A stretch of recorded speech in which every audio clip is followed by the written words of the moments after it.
In 2007, the United States Army faced a crisis it could not solve with American engineering alone.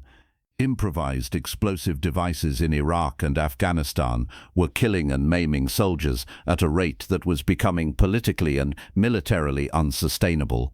The Pentagon launched the largest emergency vehicle acquisition program in modern military history, the Mine-Resistant Ambush-Protected Vehicle Program, eventually spending over $45 billion on more than 27,000 vehicles. The program is well documented.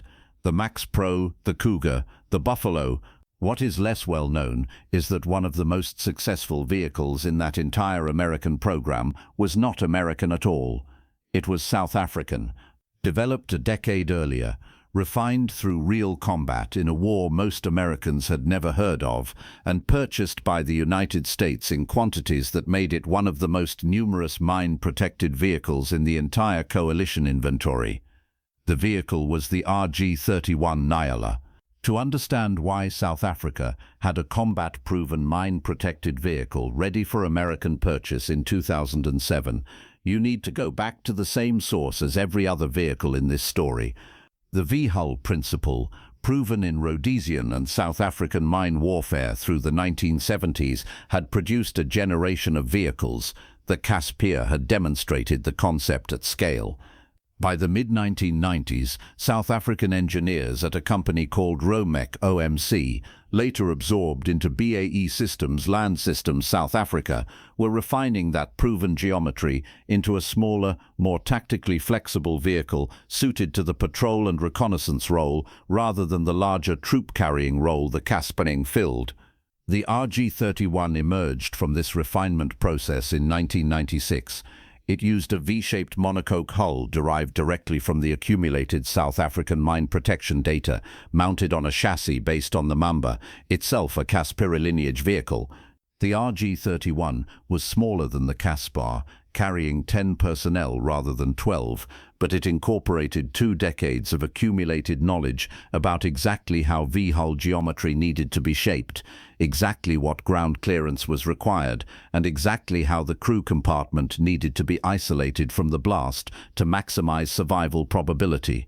Combat weight was approximately 7,200 kilograms in the base configuration, rising to over 9,000 kilograms in up-armored variants.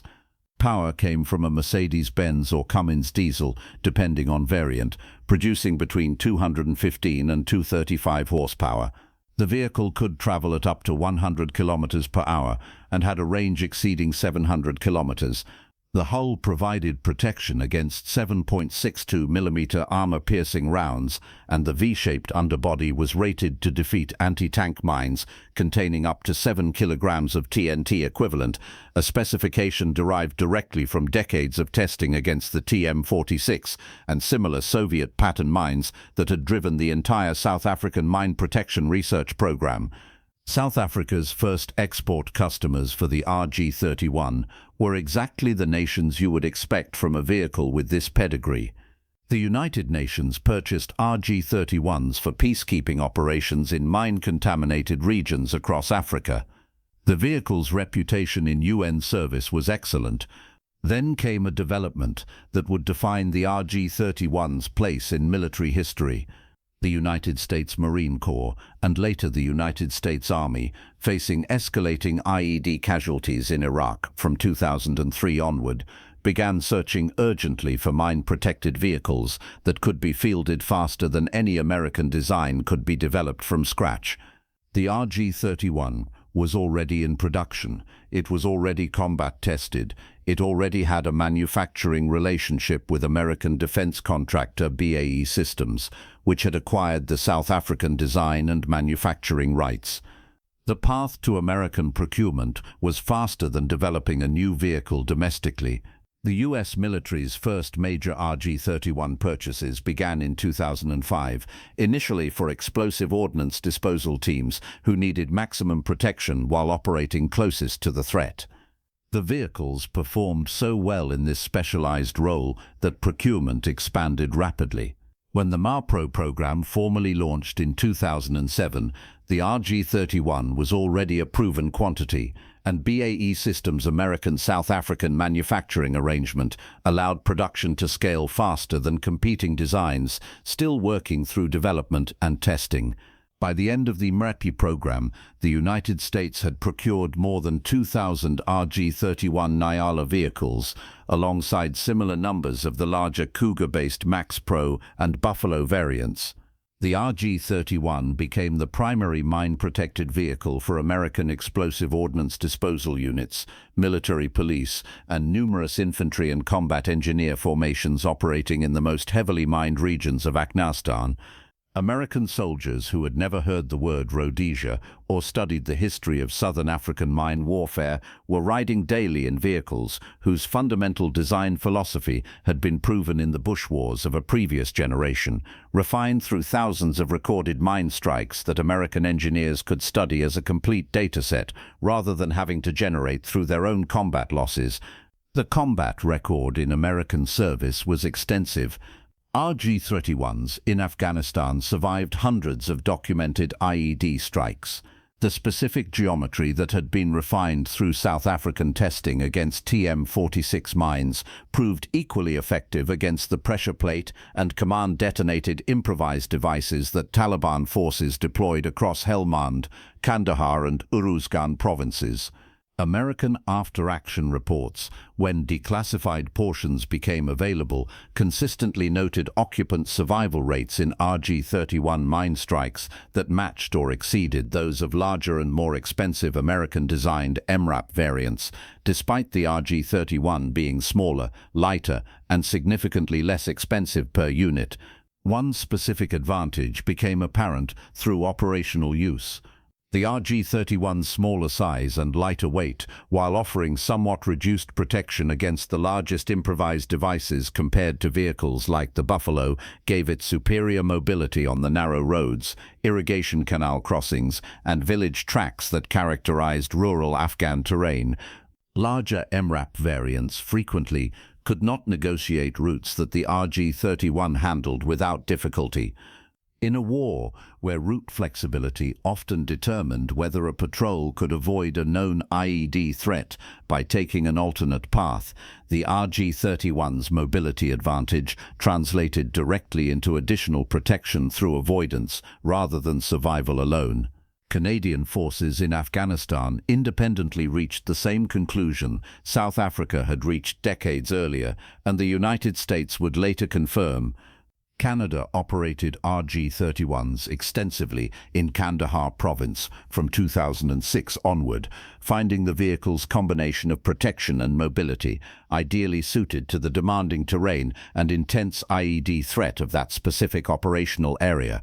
Canadian RG-31s, like their American counterparts, recorded survival rates against mine strikes that validated the original South African engineering data, collected through circumstances the Canadian and American militaries fortunately never had to recreate through their own decade of accumulated combat losses. The RG-31's success in American and Canadian service created an unusual historical irony. South Africa, a nation that had spent the late 20th century under international arms embargo and diplomatic isolation specifically because of its government's policies, had developed military technology so fundamentally sound that the same Western nations that had embargoed it decades earlier became among its largest customers once the technology proved its worth in combat. The engineering had no political affiliation. The V-hull geometry that protected South African police officers along the Namibian border in 1985 protected American soldiers along the Helmand River in 2010 using the same physics, refined through the same accumulated data, manufactured by descendants of the same engineering teams. By 2012, as American forces began drawing down from Afghanistan, the RG-31 fleet represented one of the most successful elements of the entire MRAP program from a cost-effectiveness perspective. The vehicles had been acquired faster than any comparable American design could have been developed, fielded at lower cost than larger MRAP variants, and had compiled a survival record that justified every aspect of the original South African design philosophy.